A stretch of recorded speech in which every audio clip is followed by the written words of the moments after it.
There you go. Should we abuse him so that we're not doing it behind his back? Hi, Absolutely. Steve. Yes. Yeah. Hi, Hi, Steve. Steve.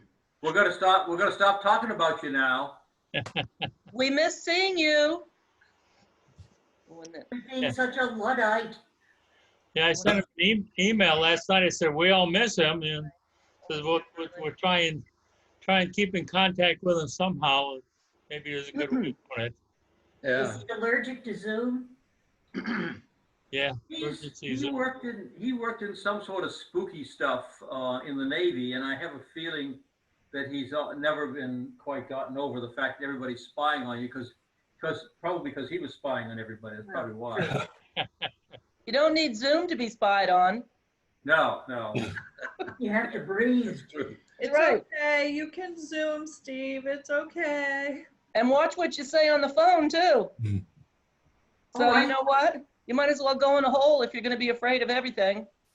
I used to go on the phone with my brother and say Yes, all I- sorts of things On purpose, yeah. deliberately because I was convinced that NSA was tracking his phone calls. Well, he was working for a part of DOD that was tightly connected to the CIA and NSA. And he used to wander over there all the time. We used to get gifts from their gift shop for Christmas. So he was in the spooky business. Yep. Here's how you can spy on people. There you go. Yeah, look at that. Oh, I got this one here. All right. Oh, The big boy. Morning, John. Good hi, morning. John. Hi, John. Hi. Tell I us may have to drop out on you all for a few minutes all of a sudden. I'm waiting on one of my nurse practitioners to call me to make a few dollars. Okay. She's going to practice on you, huh? Well, you go to the doctor 2 weeks later, the nurse practitioner needs to talk to you. So everybody's got to make their little change, I guess. You I'm bet. gonna go see a nurse practitioner this afternoon, so trying to figure out how to dress for it, Yeah. All right.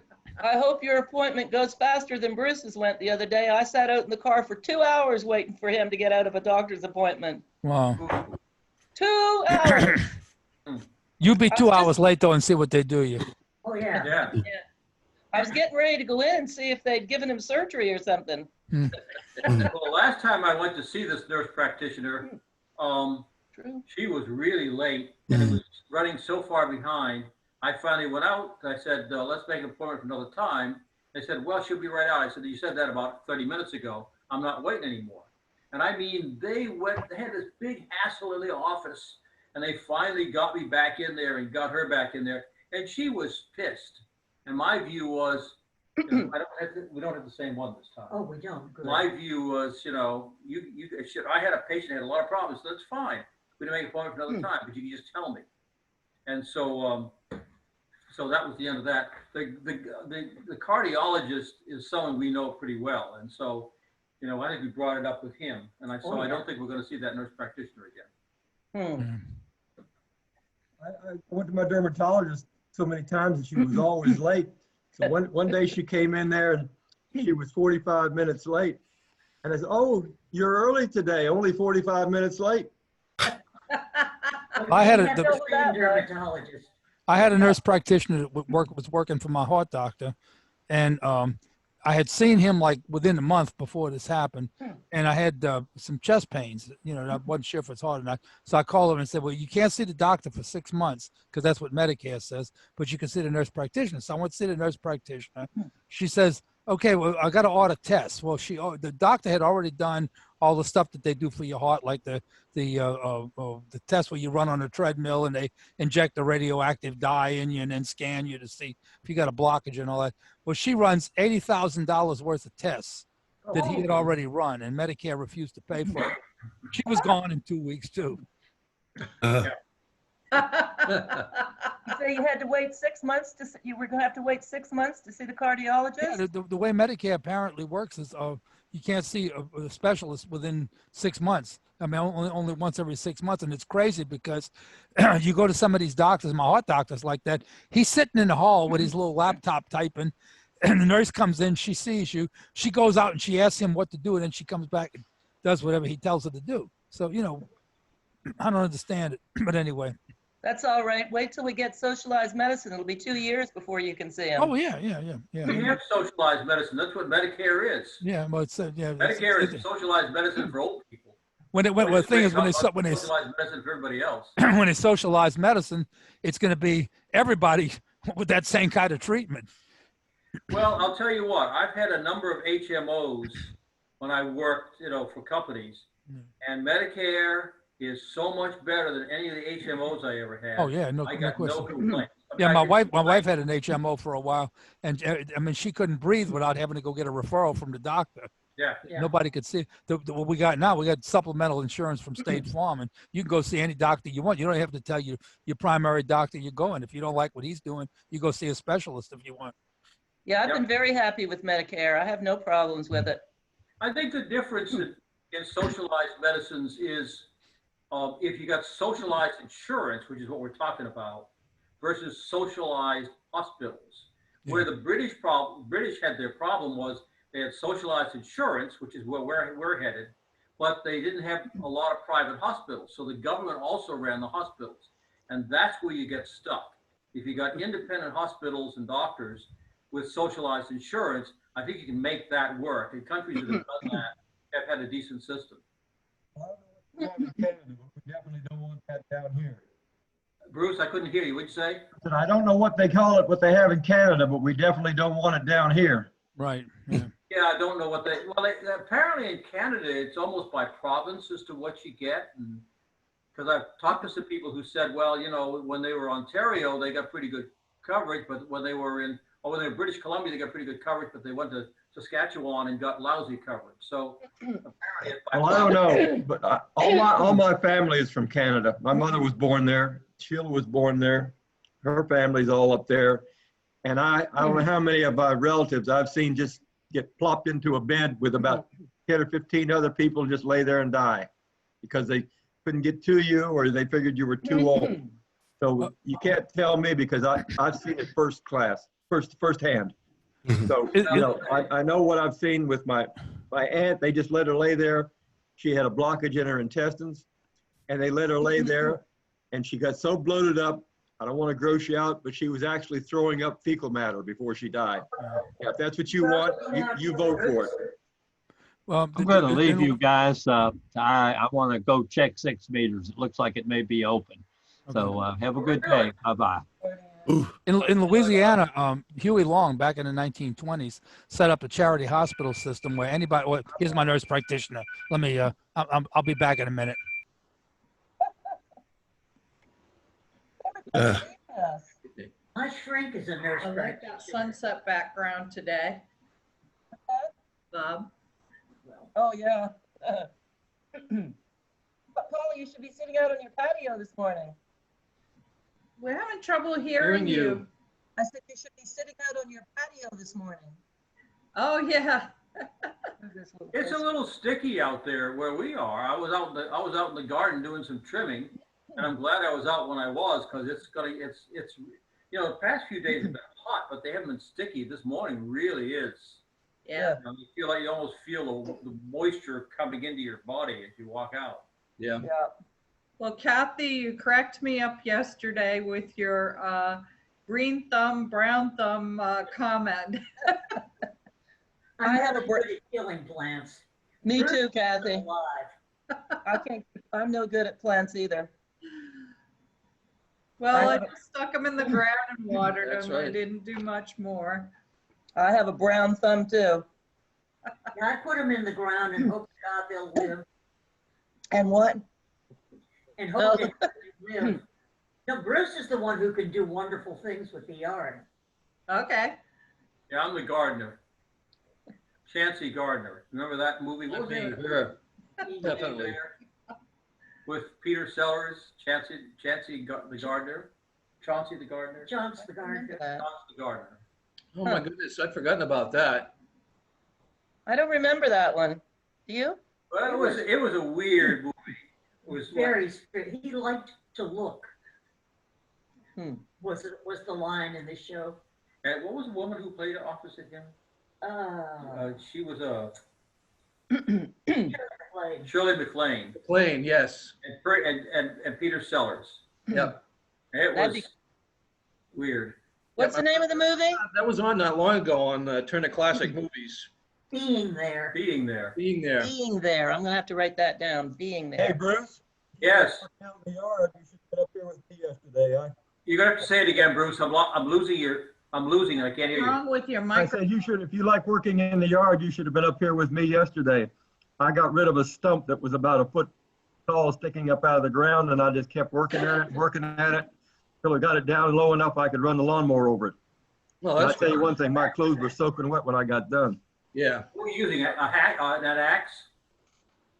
Bruce, you using an axe? No, I used something called a stump grinder, Oh, I know those, yeah. but it's a small one. It's about the size of a rototiller. Yeah. Oh, okay. But it tell you, you stand behind that thing for an hour beating on a stump, it Yeah. works you over. Good. Hey, Gene. Good morning, Gene. Morning. Oh, yeah, disembodied hand. Bob, I like that background you had of the test pattern. That looks like something from the 1950s. Oh, yeah. Oh, yeah. And then the ones from the 1960s had color on them. Oh, you want color? I give you color.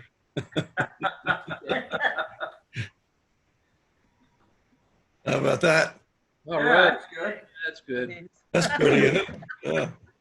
Yeah, gives up all the gradations. One moment, please. Yeah. I like that one. I like that one. They're all good. That's my favorite. Yeah, I like that one too. Well, don't you guys remember the test pattern that would be on TV for the longest time in the morning because they didn't have shows in the morning? They just, Yes. Oh, yeah. Yes. and when I lived in Canada, when I was a kid, they'd have the test pattern on there till at least noon before anything actually came on. They would go on at midnight. That's right. They prayed and sang the Star Spangled Banner Yeah. and then went to test pattern. Yep. Well, we weren't rich enough to have television when I was a kid, so, we have no idea what that's about. Have they invented it? Television when he was a kid. Well, when I was in Canada visiting my grandparents, because we didn't have a TV of our own when I lived at home till after I was, I guess, about 12 or 13. Yeah. And our family lived in a box. We had a big car. We had to get these old refrigerator boxes. Yep. Monty Python has a skit they do about, we lived in a little shed, and then we lived in a box, and then we lived in a ditch, and they got to go down through the thing of what they did. Hey, Mike. Yo. Morning, Mike. So that's a fun skit to do.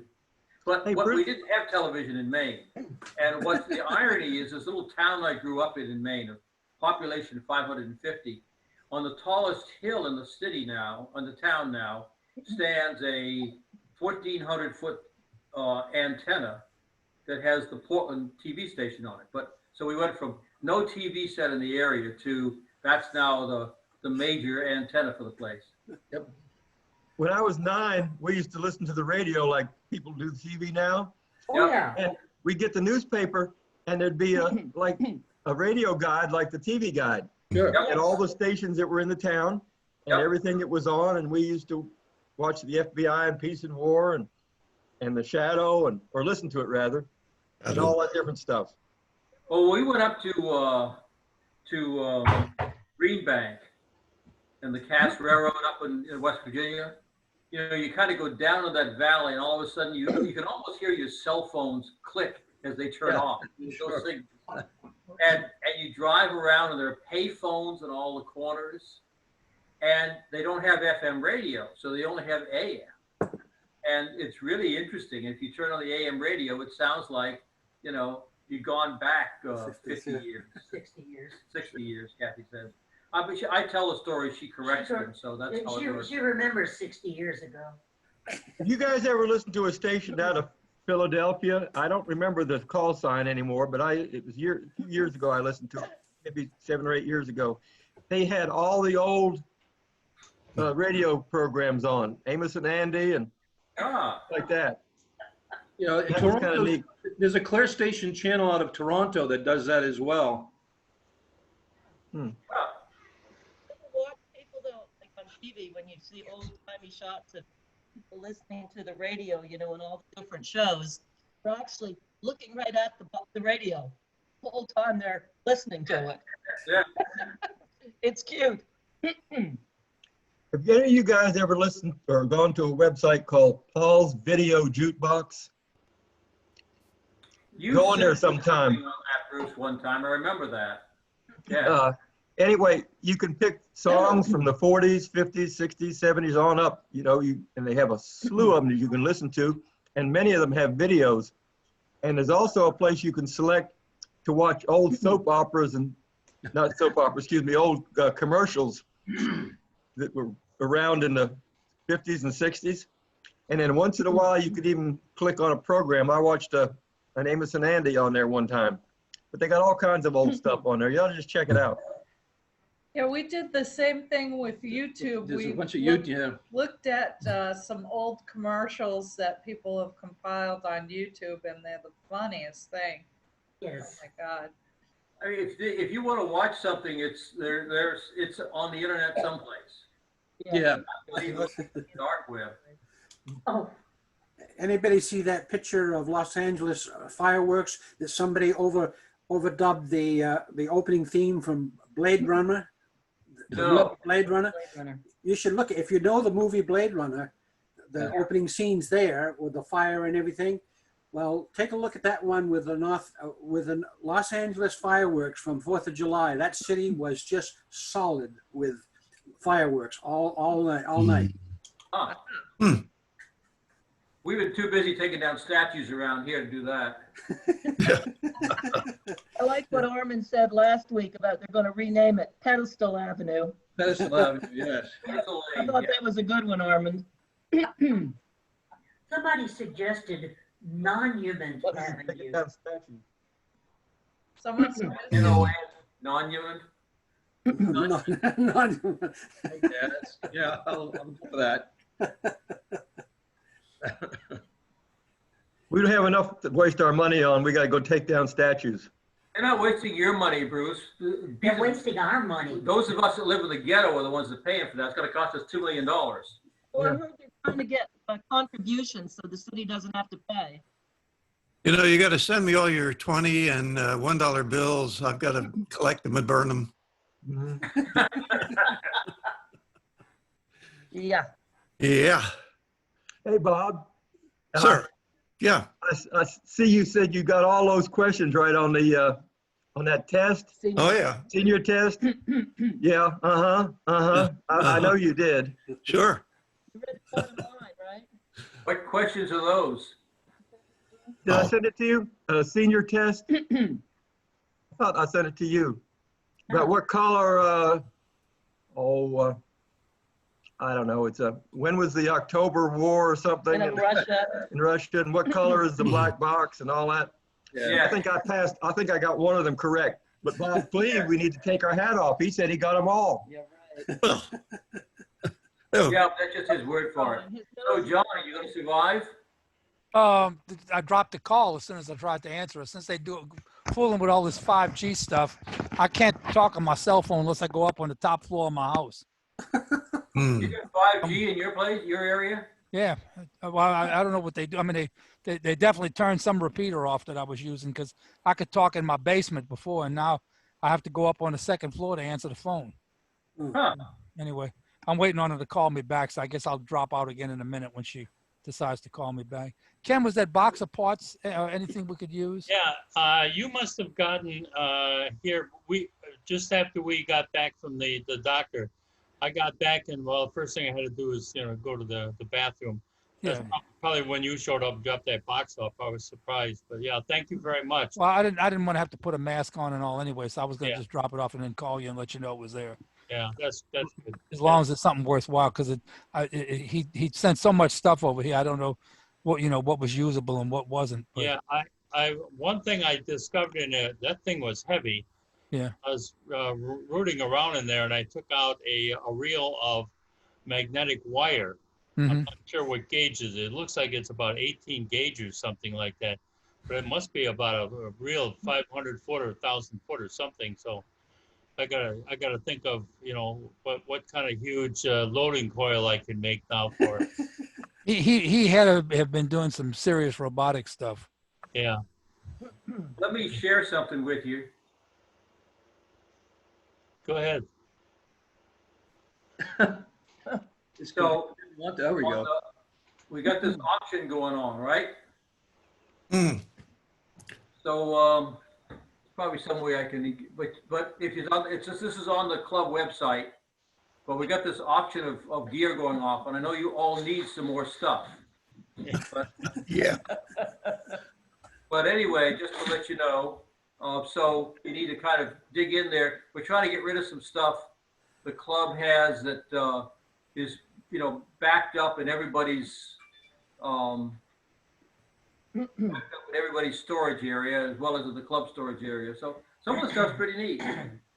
The locker that Ken rented is almost full right now. I mean, it's between the stuff Tom had and the stuff I had, and we still don't have the QSTs. I mean, Tom's got 100 years of QSTs stored in his living room that somebody donated to us, and we don't know what to do with them. I mean, it'd be nice if the club could keep them as a library, and we got other books too. I mean, there was somebody else that donated a bunch of books to us, and all that's out there.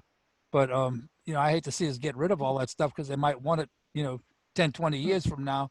Yeah, But then again, how we're going to store all that? Well, the QSTs are all available to members online. Well, but through 2012. I think they go a bit further back than that, aren't they? Don't they? No, not that I saw, because I went ahead and I pulled all the digital copies. Now, they did offer for a while, and I have copies of them. Excuse me, everything from 1915 on CDs.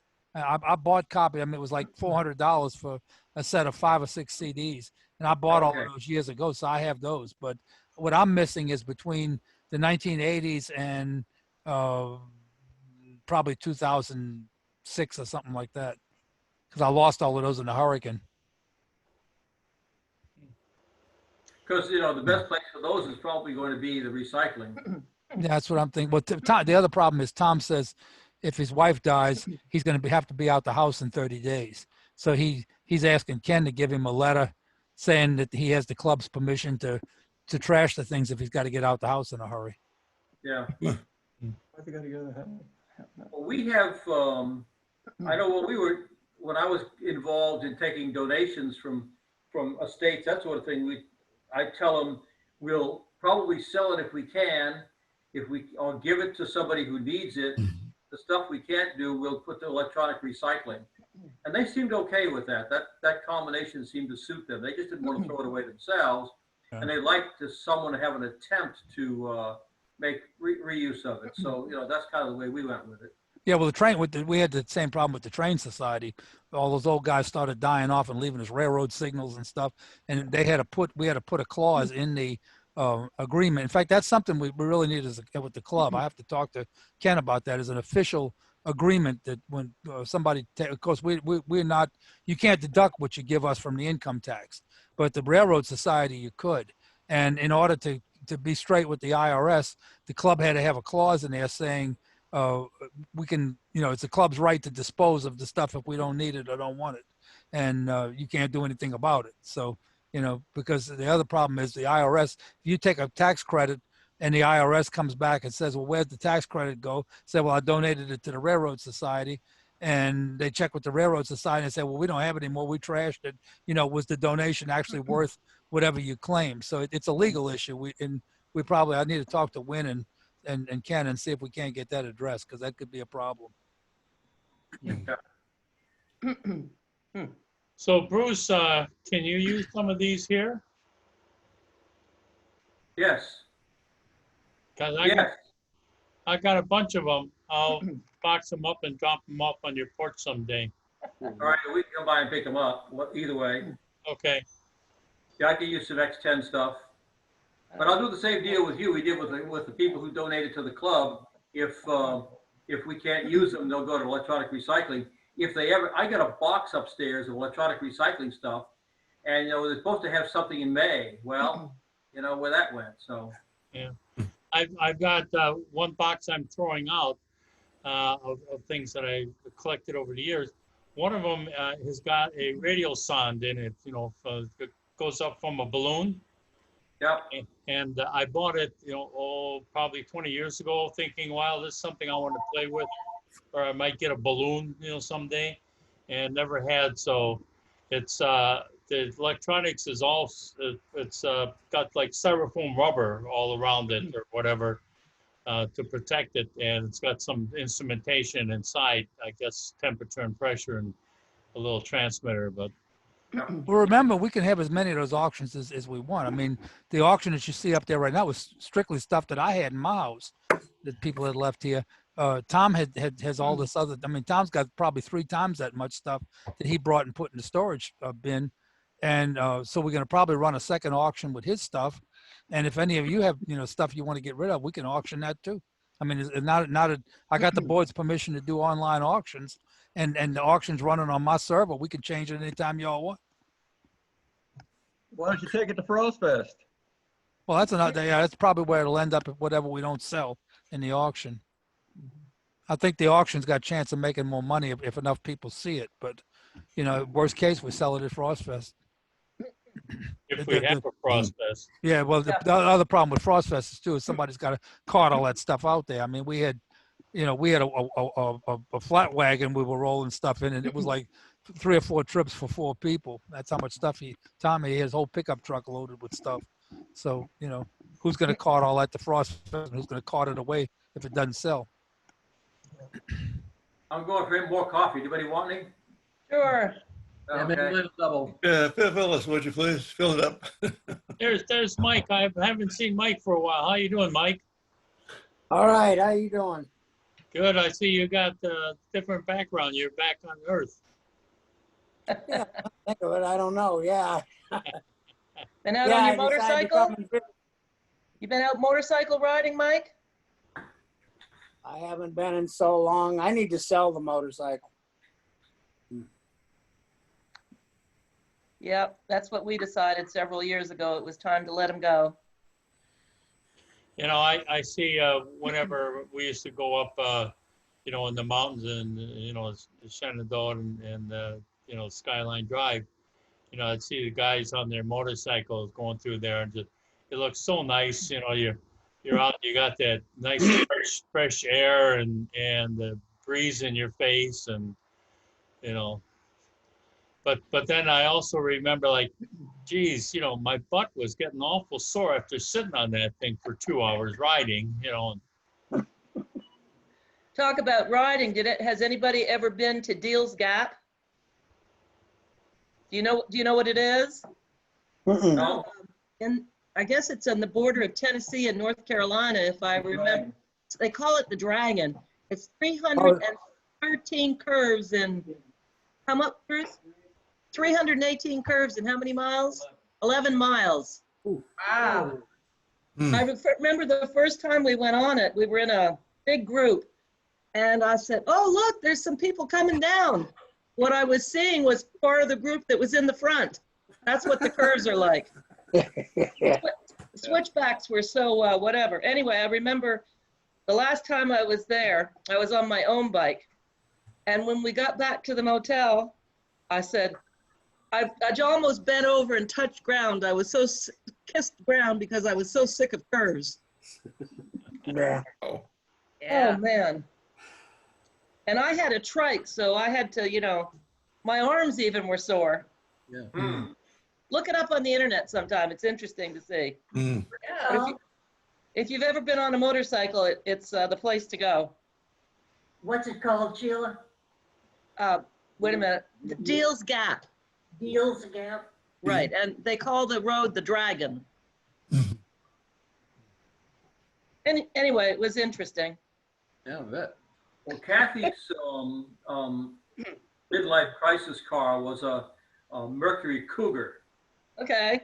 which was which had a lot of space in it, but it also handled well. Now, you did have to it was pretty tough on the back end because it had a rough ride, but boy, it was great. We used to go up the Appalachian Mountains and just go take those curves and see how much faster we could go than the speed limit was, and we could easily double the curves at that place. That was no problem at all with that car.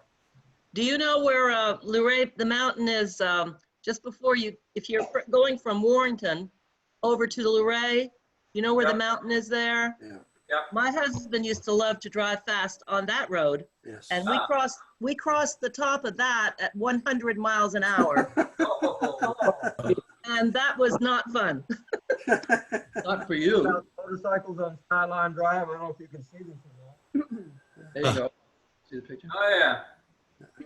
Oh, great. Watch out for the deer up there. Yeah. Hey, Bob, are you getting your feet wet? Yeah, taking a bath. So Kathy was a reckless driver, huh? Not me. I didn't crater the Cougar. Yeah, I'm the one that totaled it. Oh, no. How'd you do that? Yeah. Well, we were we were coming back up north on 85 for seeing our kids, and it had been raining, but it was not, and things were pretty well dried out.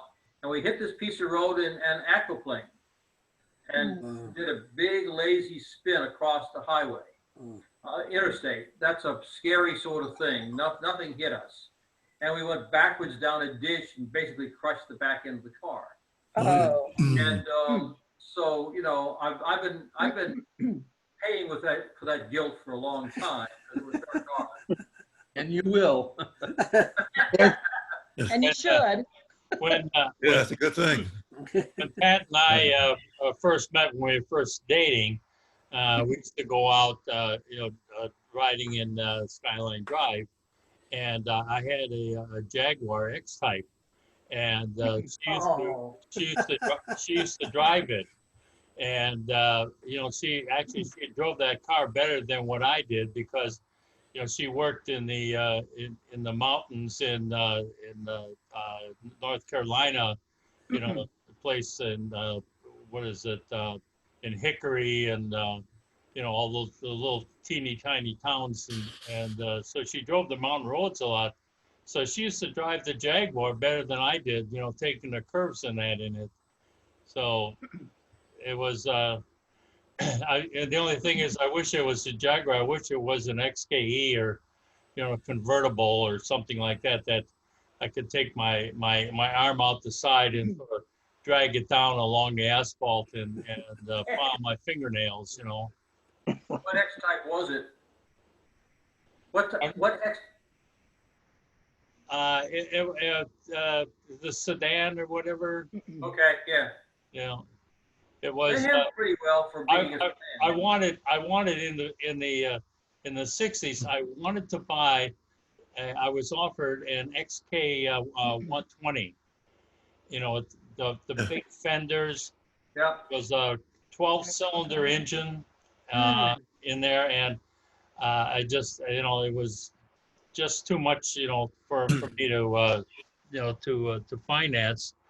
But I really like that. But I did have a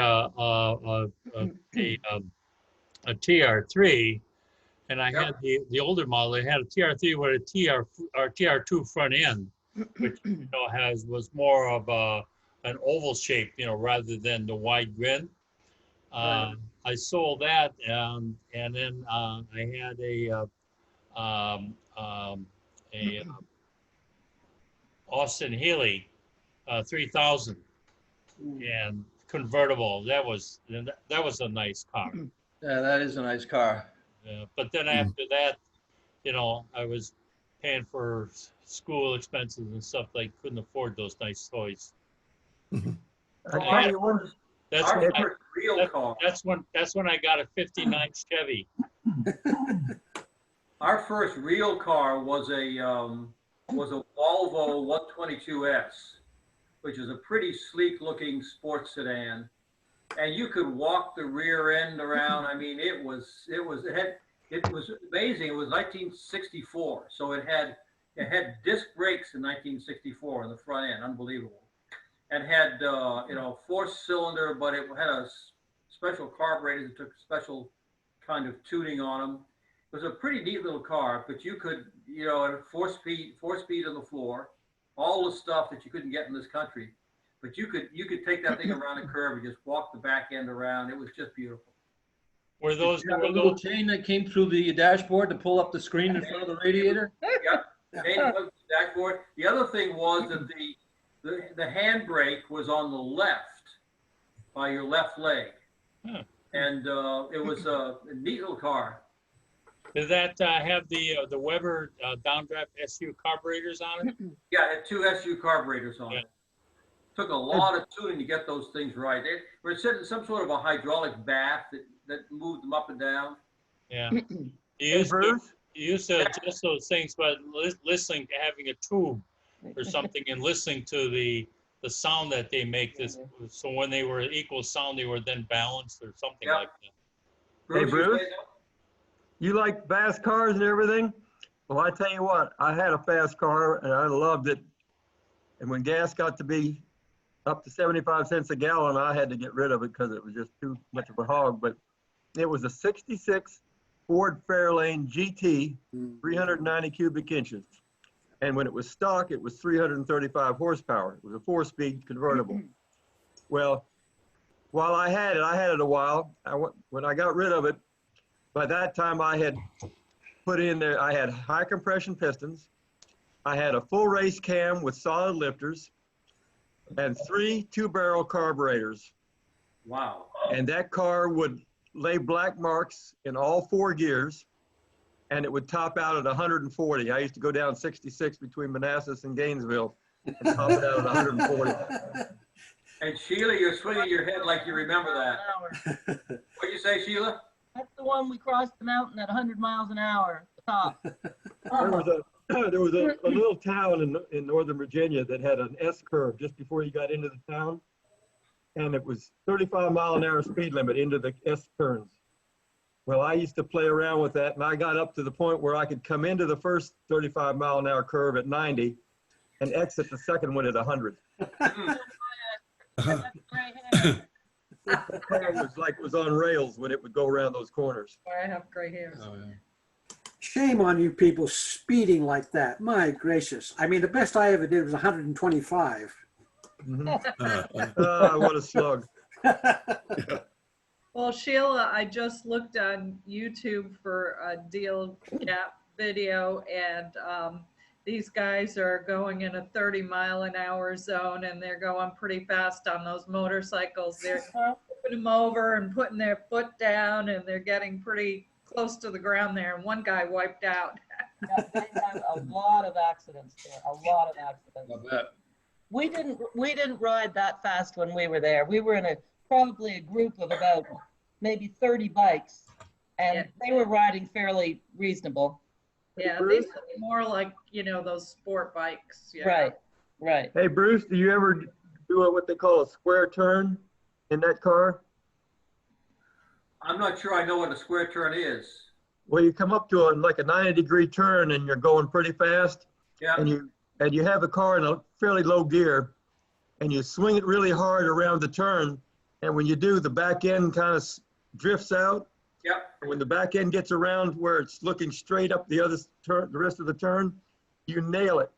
And you've got to have quite a bit of horsepower to pull it out of the skid. It slingshot you out the other way. I never was on a space large enough to do that with, and I never really tried it. But what it was good on, when I would come home at night, there was a particular corner that I would take the way I would come, and there's usually not much traffic there, and I like to walk the rear end around just for the pure fun of it, and that was kind of neat to do. It's even better if you have separate front brakes for rear. Of course, you could do that easily, but mine were all hooked together, so. Yep. But the front brakes were disc and the rear brakes were drum. So you really could do a little bit of that if you hit the brakes just right. They laid down a lot of rubber. You ever put any fish hooks on the road? What? You ever put any fish hooks on the road? No. You know what a fish hook is? Yep, I know what a fish hook is. Yep. You still find them down in the Carolinas, so I'm serious. I'm talking about on the highway. I'm not talking about one on the end of a fishing line. You ever do it? You know what I mean by a fish hook on the road? Yeah. Okay. Yeah. Yeah, you go in reverse. Then you put it, you fly back in reverse, then you throw it forward and nail it, and you're sliding backwards and spinning forwards. and the car kind of shifts over to the side and then goes forward and leaves black marks in the shape of a fish hook. Isn't it amazing? So Sheila's still with you in spite of all that, huh? Huh? You're still with him in spite of all that, huh? Yeah. There were moments though. Yeah. Has anybody been to the Saturday night stock car races lately? Stock car races. Stock car races? Yeah, man. He was a little wild and crazy when he was younger. I'm not No, too sure. Geez, I guess I'm older than I thought I was. He's not wild and crazy now? I'm old and crazy Oh, now. he's old and crazy now. He's still wild and crazy sometimes. Yeah, we used to go to the stock car races on Saturday night, and that was great fun. They don't do that anymore. No stock cars. No. Yeah. Oh, Even whoa. the race cars today look different than they used to look. Yeah. Hey, another nice place in Virginia, if you ever just want to go for a drive. I guess everybody probably knows where Front Royal, Virginia is. There's a Yep. place called Fort Valley there. It's a beautiful, beautiful drive. And good morning, Peanut. Good Say morning. hi. I finished all my Treats. stuff, Oh. all my treats. A conch is gone, huh? Well, Gene, Yeah. I was just trying to think, the kind of car culture sort of thing, of course, I was pretty young when I lived in Maine, but I don't remember much of that there. I remember all kinds of hijinks out on the ice and on the lake and that sort of thing, but I don't remember much of the way of car culture. But I left when I was heading off to high school, so that maybe there's some stuff that you participated in that we did not. No, the only thing we managed to do is kill a lot of people on the highway. You know, the teenagers seem to, you know, be able to hit trees at high speed or each other at high speed. Yeah. I don't remember a lot of, you know, like you go to Maine now, you see those tracks on the highway for people leaving rubber. Yeah. But I don't remember that as a kid. Yep. Though we did go fast. You know the route Well, from, and you got a fair number of deaths every year from hitting deer and moose in particular. yeah, you hit a moose, you know, well, you don't want to hit a moose because if you do, you're very likely not to survive it. Yep. If you want a new car, hit a moose. Huh? If you want a new car, hit a moose. You probably want a new life. Yeah, I think you're gonna be, well, there's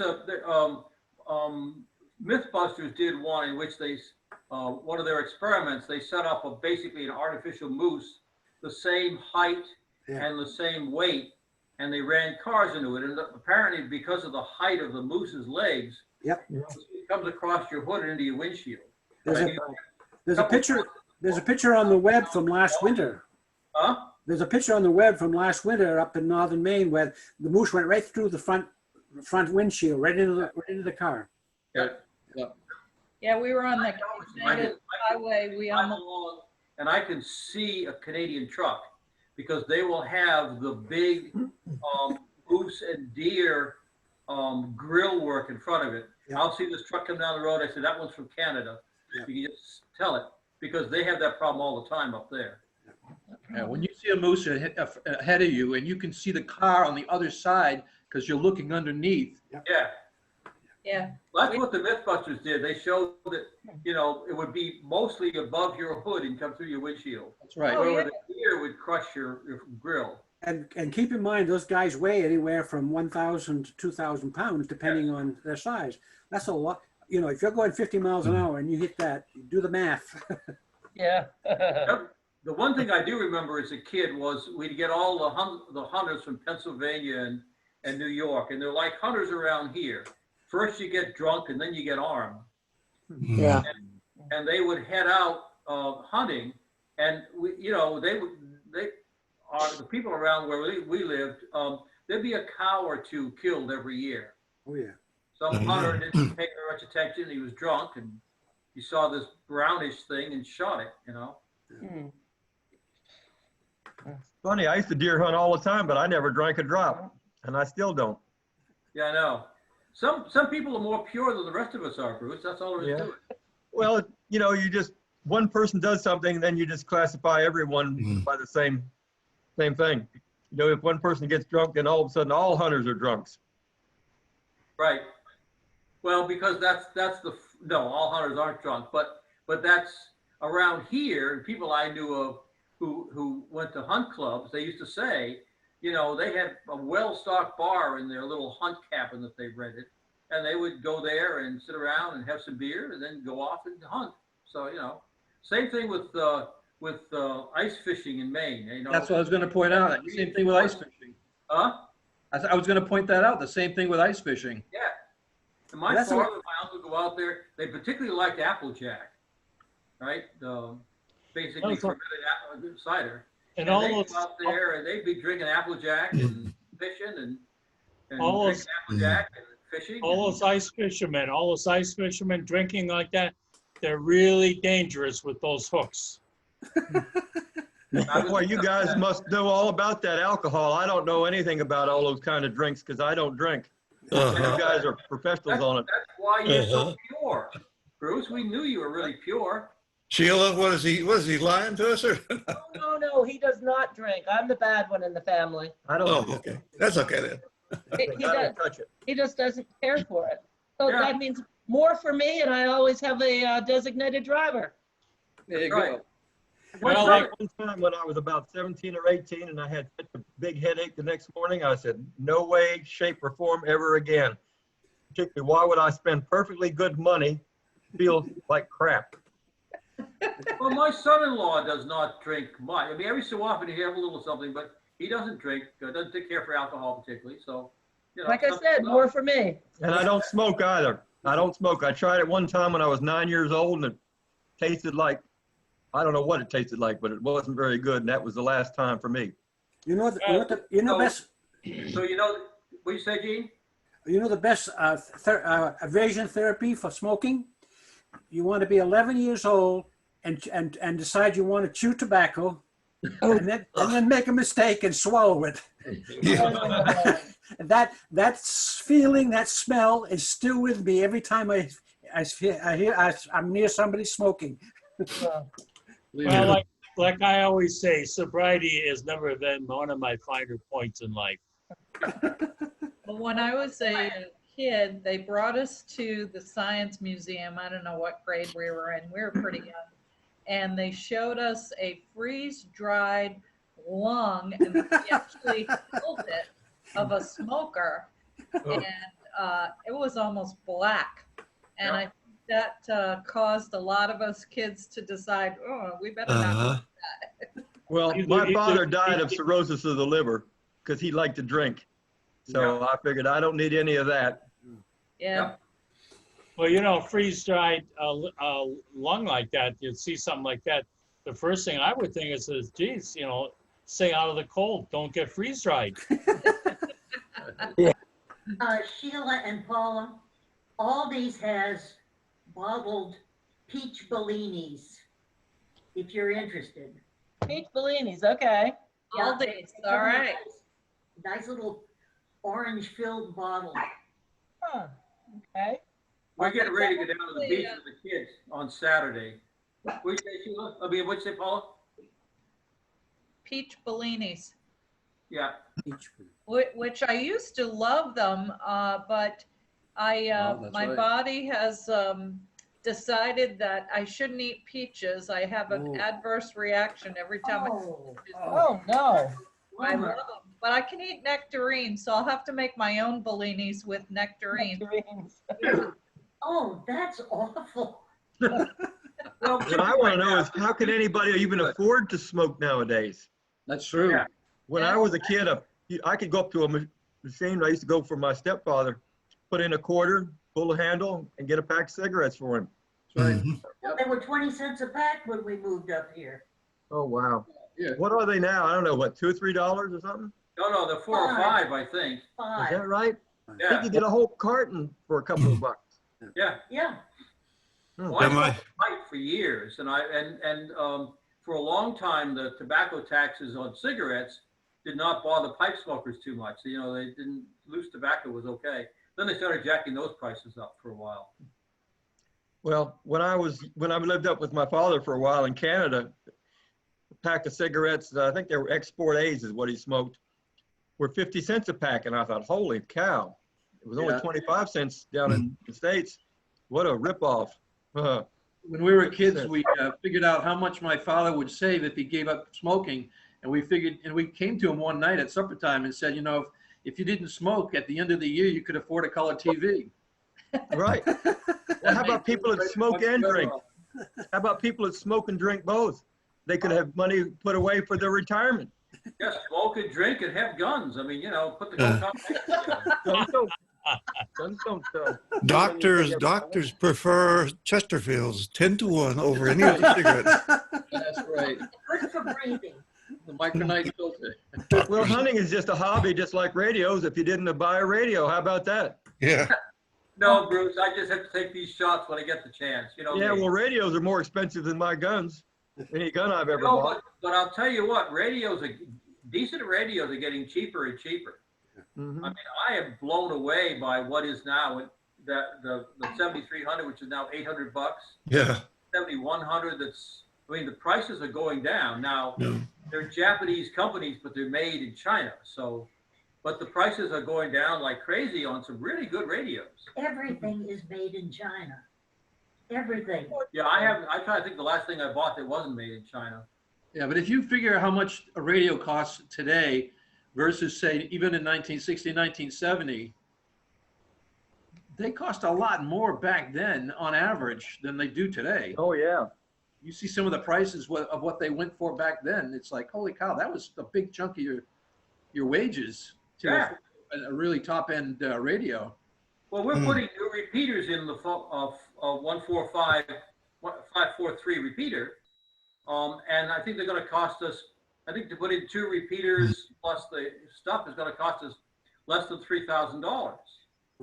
And the Yeah. last time we, Repeaters and an amp for them. what? That's the 2 repeaters in an amp, because I know Brew's going to be buying an amp as well for those. Yeah. So, I mean, it's amazing to me what's happened to the prices of that stuff. Yeah. But then all electronics has gone down. I mean, everything, just about everything you can think of in electronics, the price has gone down as the manufacturing has gotten more sophisticated. Yeah, well, what surprises me is when you pick up a new piece of equipment and you find out how much it weighs. Yeah. Compared to what it used to weigh. I mean, it's nothing. Yep.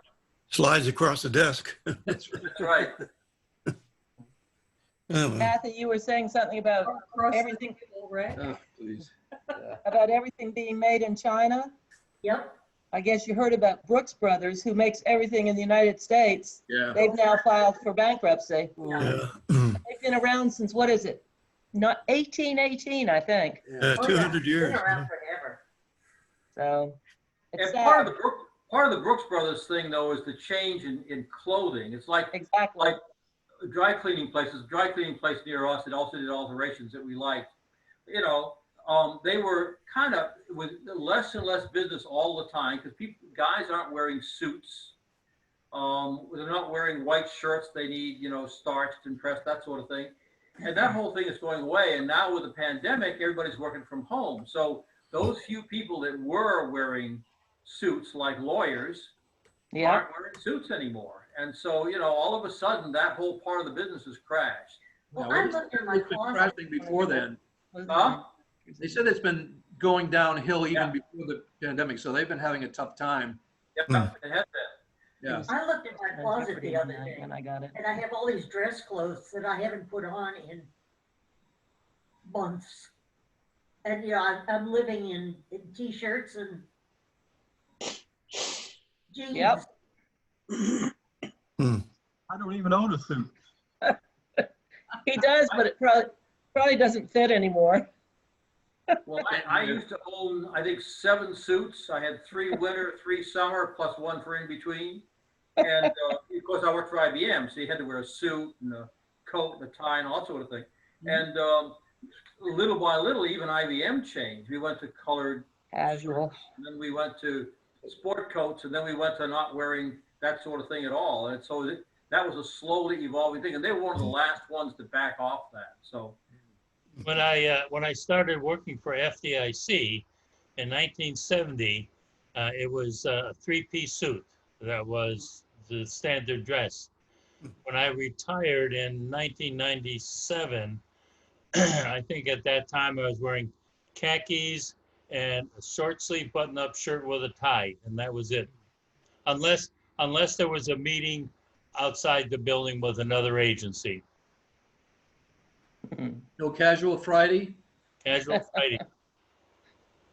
Well, we used to, the original IBM concept, which everybody lost, was to dress like your clients, okay? So when they sent guys out to repair the old accounting machines, which basically they were mechanics, with greasy stuff and everything else, they stuck all their tools in a briefcase, so that looked really cool, and they wore coats and ties.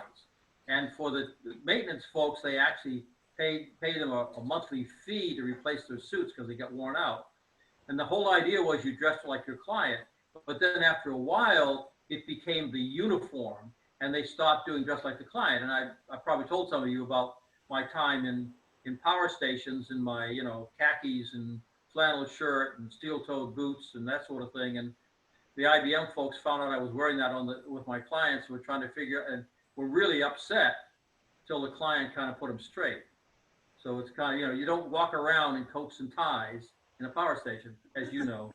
But what did the IBM servicemen dress like if they had to go to Ringling Brothers to the clown shop or something like that? Coat and tie and the whole bit, you know. Dresses like Bruce does right now. Take off their ties and take off their coats and roll up their sleeves, but Put these big shoes on and big. And then do the makeup. And That's then right. most of our repair people were working in air-conditioned spaces. Those of us who were out dealing with the customer out, you know, in their facilities, that was different. But most of our maintenance folks were working in air-conditioned spaces because they had to have air conditioning for the computers. So it was not quite as rustic as a power station or something like that. Well, when we were owned by different entities, we were able to work at the power stations and in the office in jeans. And then Dominion came in and bought us and made all the people at the power station switch from jeans to khakis. Yeah. And then here are people in New England in sub-zero weather trying to do maintenance outside in their khakis because Dominion wouldn't let them wear jeans. It was terrible. It was That's terrible. crazy. Yep. Yeah, when I worked with Dominion, I wore khakis when I was out in the field, you know.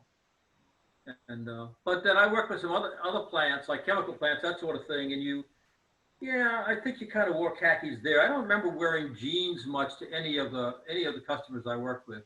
Well, I can tell you that jeans are a lot warmer than khakis are. Yeah, Oh, yeah. That's what they make long-handled underwear for. You That's what? right. That's what they make long-handled underwear for. Yeah. Yes. By the way, we won't be here next week. We've got a cardiology appointment next Thursday, so we won't be here. Oh, We're going no. to the beach No. next Thursday, so I imagine we won't be here either. Oh, no. Well, I don't know. We might check in, but but it depends. You know, once you get down there we're going to be down there with the kids and at least one grandchild. So we don't have a schedule anymore. It's whatever they're doing is what we do. Okay. But, and I don't know what kind of how good their broadband is down there. I'll miss Not you. going in the middle of nowhere.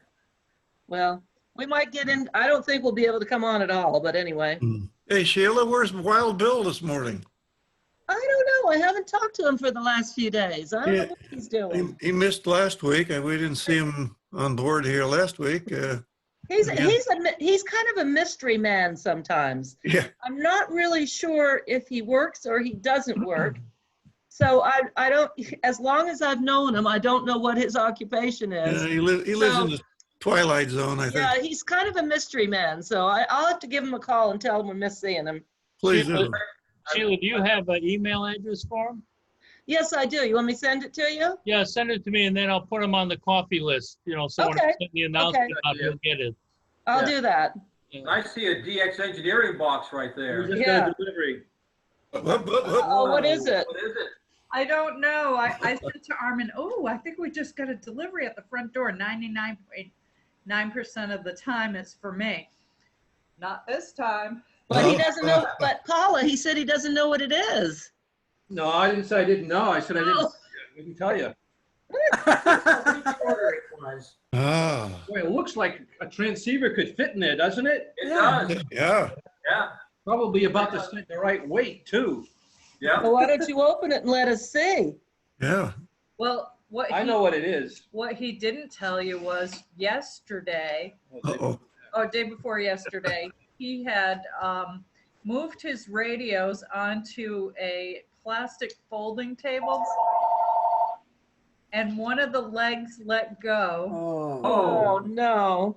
Radio slid down and scratched the brand new floor upstairs. Oh, no. Did it break the radio? Nope, but it did Oh, break. well, in that case, there's no harm done then. I had a framed picture of Einstein on his bicycle, and it went right into it, broke the glass. Ooh. oh. Hey, Oh, Bruce, there's his Oh, coax. gotcha. Bruce, are you sitting in a bright LMR light? 400? Nice coax that I need. LMR 400? No, that's Mil-Spec RG213 Direct Berry. Oh, okay. Ah, getting ready to put something out in the trees, huh? Well, I do have something out on the trees, but there's going to be something else going out. But the line that I have coming in right now is temporary, so that's going to be one of the permanent feeds to the house. Okay. Hey, Bruce, are you in a bright light or anything? Yes. Yeah, Because you're, to me anyway, everyone else has got real good contrast with their picture.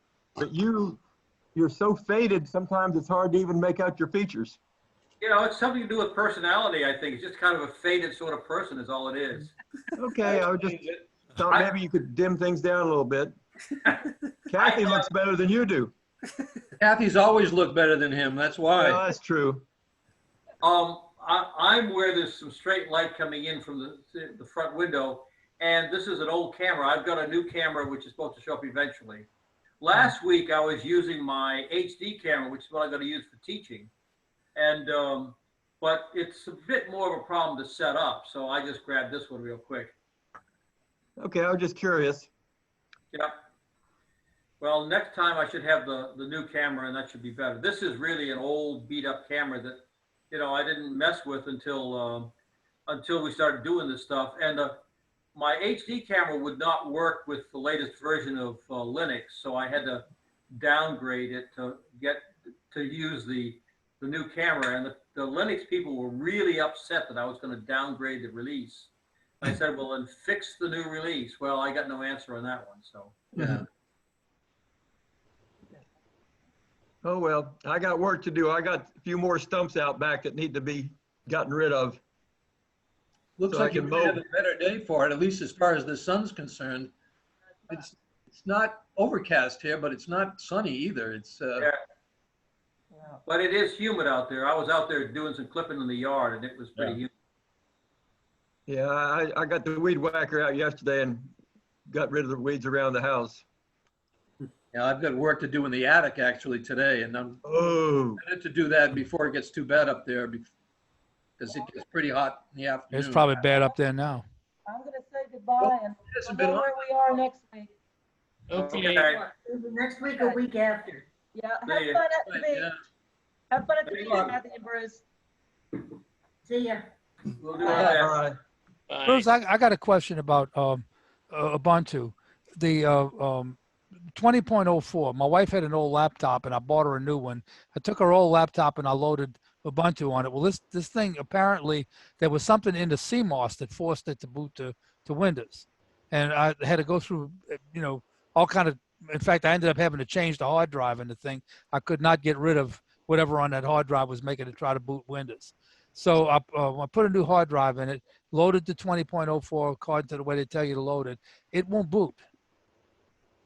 I can get it to start if I can find the file, but it won't boot. Are you using the thumb drive, the where you plug in the thumb drive and do Ubuntu Live? That's how I loaded it. Yeah. Yeah, and it won't load. It won't. Once you take the thumb drive out, it won't load anymore. Even though it copied, I mean, it did all the install to the hard drive, but apparently the thing for whatever the bootable sector is, it didn't do that. Are you running Grub? Are you running Grub on there? Grub is what basically. With boots, yeah. I didn't think about looking at Grub. It's probably running it, but I gotta find out what it's set to. But I can't get into seen this. some old ones in which the BIOS, it won't work right. I've got an old machine and I put Arch.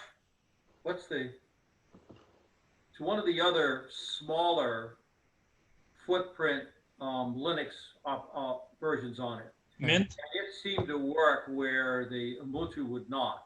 Okay, I gotta try something. But yeah, there are some BIOS issues. I have a problem. Well, I had a problem where, for example, when I closed my laptop and then opened it again, it came up with this really messy, the new screen was all messed up. Yeah. And I put in some information that, well, you need to update your BIOS, is what they said.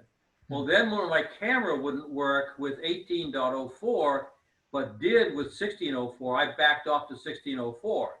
Now, not only does my camera work, but the lid up, lid close work. So I think they got some problems with 18 and 20, where they've messed up the kernel. It might be worth getting yourself a 16.04 stick and trying that. I'm gonna try. That's exactly what I'm gonna try. Because, One of the guys, I got a contractor that works for me that does my security stuff. He's still based in New Orleans. He's somebody I used with the real estate company, and he told me that what they're doing with these machines, Windows is, in order to force you to get Windows is paying for part of the cost of the machine.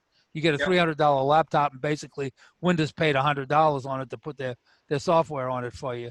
And they build it into the BIOS that you can't get rid of Windows.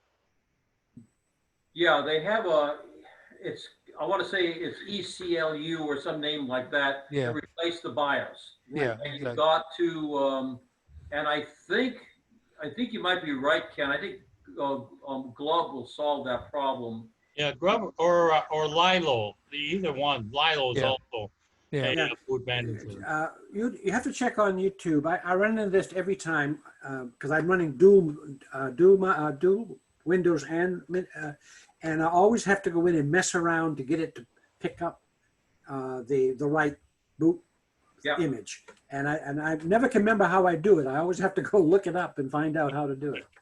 So Well, on I YouTube, had dual boot on mine, Windows 10 and Ubuntu, using Grub, and I had to every time Windows updated. For one thing, I had to put Windows as the first one because when it updated, it had to reboot several times, and it would mess up Grub, so it would never come up with Linux again. So I had to put in the thumb drive, come up with Linux, fix Grub, and then it would work okay. So what happens is Windows would keep destroying the ability to boot anything else. You had to go in and change it again.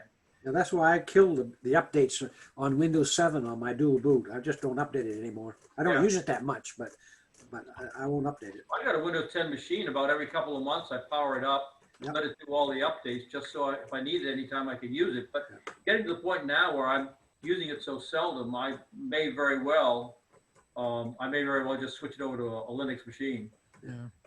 yeah, I'd like to get rid of Windows altogether, except I got one client that wants to use, I do websites for, they want to use a Dreamweaver to do the websites, and you can't run Dreamweaver on Linux.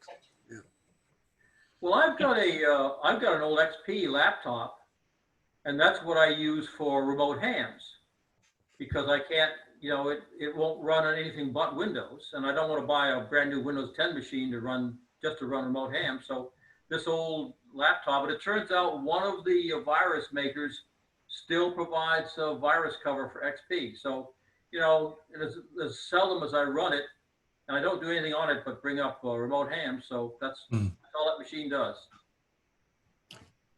Boys and girls, I have a higher order calling me, so I got to run. See you next week, boys and girls. Open flush as well. Take You have a care. good Going to go to Costco and get infected. I gotta watch it. Okay. Yeah, I was there yesterday. As that old TV show said, be careful out there. Yeah. Bye-bye. Bye-bye. Oh, I got to Okay. show you all something. Hold on a minute. Mike, you haven't had much to say. Well, that's me in a way. I just get a kick out of listening to everybody. Remember the But it little was funny when they were talking about drinking and smoking. I'm like Bruce. I never smoked. I tried it once and didn't like it. And drinking, the only thing is I drank pretty good when I was in the Navy. Yeah, so did I. We were in Virginia Beach, and that's when Virginia was a dry state. Give you an idea how long ago it was. But you'd get beer all day long. Well, we used to go into this place that we used to hang out. You could buy a beer for a quarter. And it was in the 12-ounce old Max, the old wax cups like Cokes used to come in and stuff. Well, we'd go in and we'd order 2 right off the bat. And it took them a while. Well, the thing of it is you drank one down fairly quick, but then you had to wait because when the waitress was making her rounds, just about the time you were halfway through with the second one, you could order. So you always had it. Yeah. And the 4 or 5 months that I was there, A lot of quarters. well, I tell you what, a guy and I did. We borrowed this woman. I don't know how. I don't remember how we knew this woman, but borrowed her Volkswagen to go to the movies. On the way to the movies, we stopped I think we just lost Mike. off, and still got me. Okay, you're back. Okay. Can you see what's going on? Just lost you again, Mike. kids must have woke up and started downloading movies Yeah. on his internet connection. I'm beginning to see some breaks in the internet from time to time now. It's How am I coming through? Am I breaking up at all, or am I coming through pretty clear? No, you can't. Fine. yeah, you're fine. Okay, I replaced a switch here in the garage and also a cable, and I think that may have done the trick. I'll find out Friday if things Yep. are working better. Yeah, it works. It seems to work fine. Bruce, the online teaching looks like it's working out all right. Yeah, I think we're working it out. We had a couple of, well, you were part of the sessions that we had. Yeah. And I think we're figuring out how to show a video and how to, how to bring stuff, how to share stuff. I'm hoping that between what I've got and what Ken might have gotten in donations for parts, we can make up little kits of some of the parts I want to send out to our students. Good, good. Yeah, I've taught 3 classes now on online with LLI, and it worked out fine. Last class I had a video, and it worked. So Good. Hey, John, you started to show us something. What was it? Yeah, it looked like an oh old- yeah, you remember the little crystal sets we built at the Makers Club? Well, here's the tube version of it. Oh, yeah. Ah, I had a piece of wood I didn't know what to do with, and it was too much to throw away. So I had some old parts. The only thing I had to buy was that tube socket that the coil is plugged into. I had to order that, but everything else on there was junk I had around here. It works fine. In fact, it works better than the solid state one. So literally a breadboard, huh? It's a breadboard. Uses a 6SN7, which is a dual triode. So I got a 1-stage amplification to go along with the detector. What are you using as a detector, John? Half of the 6SN7. Oh, okay, yeah, all right, yeah. It's a grid leak detector. It's got a 2.2 meg and forget what the value of the capacitor is across it. Yeah. It's standard grid leak, but it works. And I could change. I got 2 coils. I can change broadcast band or low end of the shortwave band. Well, were you all talking this morning about the Arc 5? Because that Arc 5 that was donated to the club was 7 megahertz through 9.1, I think it is megahertz. And but the thing is, he had taken the rotary tuning gizmo out of it. I think he was using it as a linear, using the 21625s as a linear. Because it looks like it was, you know, all the VFO stuff that was originally in the Arc 5 looks like he gutted it out. What power did it have out? I don't know. It was 21625s, probably 100 watts. I don't know. Yeah, what he was using. I can really only run barefoot here. When I put up the new, this has been a few years ago, when I put up my horizontal loop and things were starting to work well, I thought, well, I wonder if I could use some more power. And I did the calculation. You can actually get I think from ARRL, you get an online calculator. And you basically put in your distances to, you know, other people and that sort of thing. And I figured out I could do, I think 300 watts down the low end of the band. But as I went up, you know, 100 watts was the max. And even up in UHF, VHF, which I don't do much in, I was limited to 50 watts. So my proximity to other people is such that I really can't use much power. I had, my old transceiver was 200 watts, and that was, it was certain, I mean, I think in 10 meters, that sort of thing, I couldn't even use that. So. Yeah. I got a kilowatt linear sitting here. It's the one that's the top of the auction. I'm bidding on it too. What I did, I put my bid in ahead of time, and that way, if I see any of the other bids that come through, my bid's already in, and Ken's got it, and he knows what I bid on it. So, anyway, I'm afraid to put it on the air right now. For one thing, the only antenna I got that can handle that kind of power is the dipole.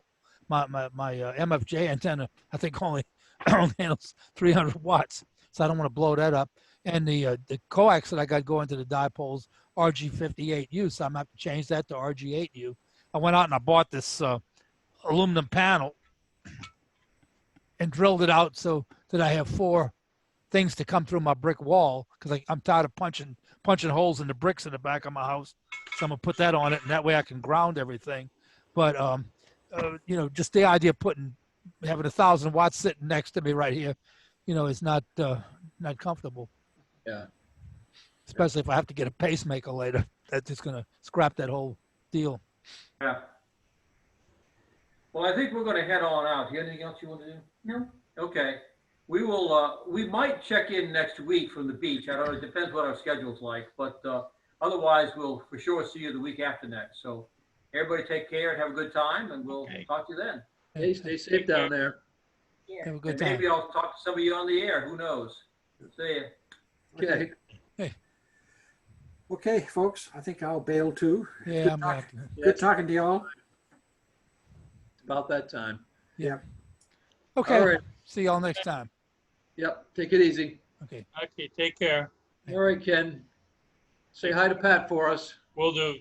All righty, and we'll catch you. Oh, I know what I wanted to ask you, Ken. Is there another builders group scheduled anytime soon? I haven't scheduled one yet. I'm trying to think of, you know, what we could talk about, you know. So I haven't built anything that's worthwhile talking about.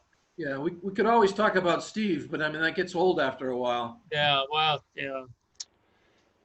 But, you know, he's got a lot for us to talk about, though, you know. Yeah. Right, Steve? Huh? Yeah, I hope you're watching. I hope you're Yeah. watching. Well, I'll send this to him. He can see our silliness anyway. Yeah. John, I did, I think I answered your email about that national dial. Yeah, you had one. Yeah, well, I've got 2 of them actually, and parts for a third one. I could probably make 3 out of what I've got, but it just astonishes me to see what they're going for. Oh yeah.